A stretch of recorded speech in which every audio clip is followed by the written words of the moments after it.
Стига! Никой не е мъж 24 часа, 7 дни седмицата. Вие изглеждате като да сте такъв мъж 24 часа в седмица. Вие говорите български! Да. Говоря български. Не го знам ли? Ами... Не. В момент... Не. Преди години за мен се говореше като за следващата надежда на българската спортна стрелба. За следващата олимпийска надежда. Обичах спортната стрелба. Сънувах спортна стрелба. Момичето, в което бях влюбен, беше стрелец. Моето е Водолей. Антуанета Костадинова, така се казваше. Аз и тя. Хвана ти ръка за ръка. Заминахме за Олимпийските игри в Рио. Водени от една цел. Олимпийското злато.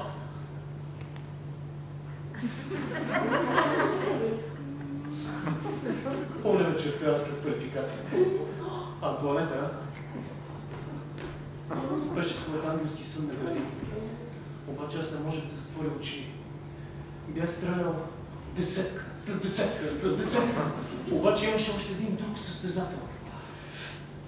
От Русия, Василий Зайцев, който също беше направил перфектната стрелба. Медиите коментираха, че отдавна не са виждали такова съперничество, дори един от тях предложи. Да.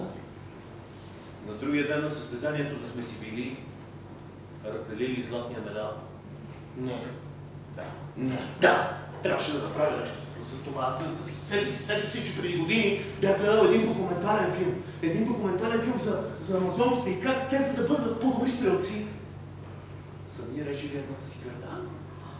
Аз не искам да бъда по-добър стрелец. Трябваше да бъда най-добрият, недосегаем, единствен, недостижим. За да оставя. И се съдих. Върху малкото шкафче Антуанета държеше своята пиличка. Пиличката си, с която подостряше куршумите си всеки път преди състезание. Взех я, отидох в банята, застанах пред огледалото и си казах: един път, пич, един път. Не! Да! И го направих.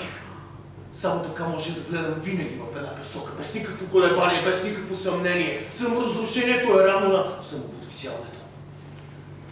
На другия ден от Олимпийския комитет ме обявиха за психически нестабилен и дисквалифициран. Антуанета се тръгна, дори не успях да я видя. И така дим от десетките се превърна в циклопа от Банишора. Още утре всички отново ще говорят за мен. Отново ще се говори моето име. Защото още утре на мамовите награди ще се заявя, както никога не съм го правил, защото чуема приятел.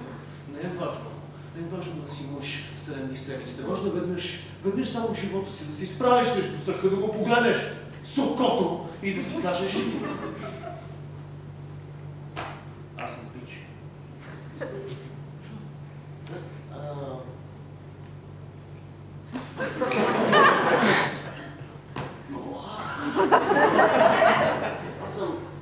Аз съм пич. Важно да го чувстваш. Път минава през цялото теле. И може. Аз съм пич.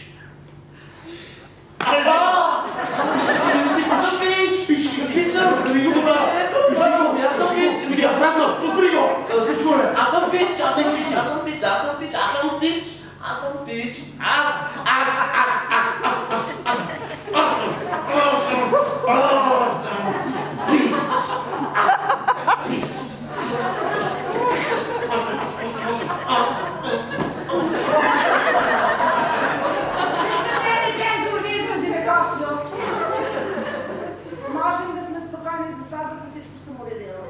Мислиш да ти разкажа? Да, браво, мамо. Да, ама аз сега отивам до туалетната, моля. Чакай да ти разкажа. Мамо, моля те!